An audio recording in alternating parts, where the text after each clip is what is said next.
comorile mele. Cine-mi schimbă mie soarta?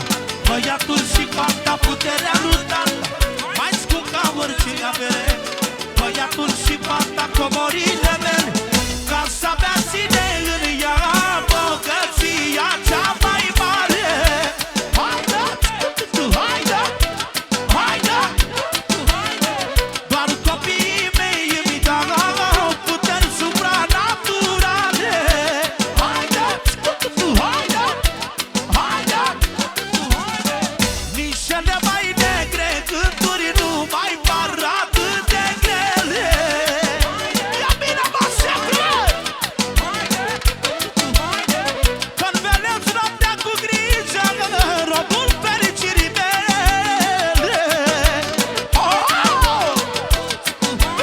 Rasco!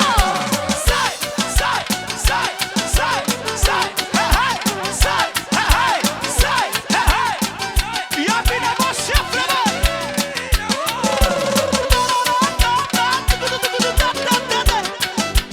Rasco!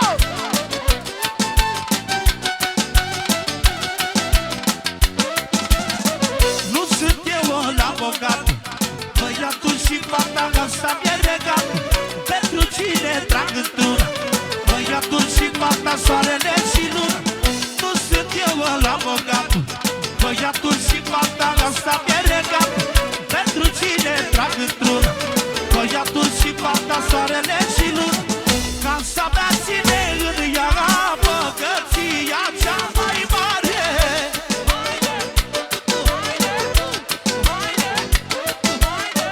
Doar copiii mei îmi dau puteri supranaturale.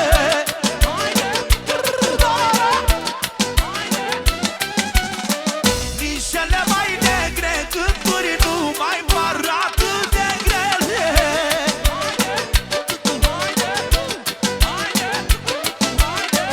Când veneți noaptea cu grijă, robul fericirii mele.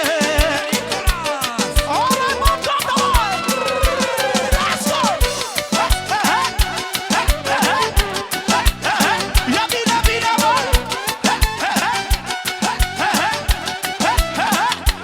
Rasco!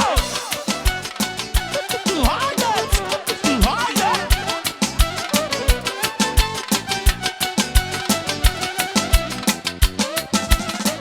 Casa mea ține în ea bogăția cea mai mare.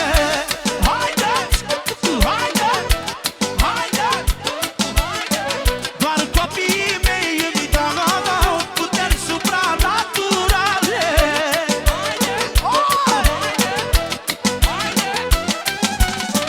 Nișele mai negre, gânduri nu mai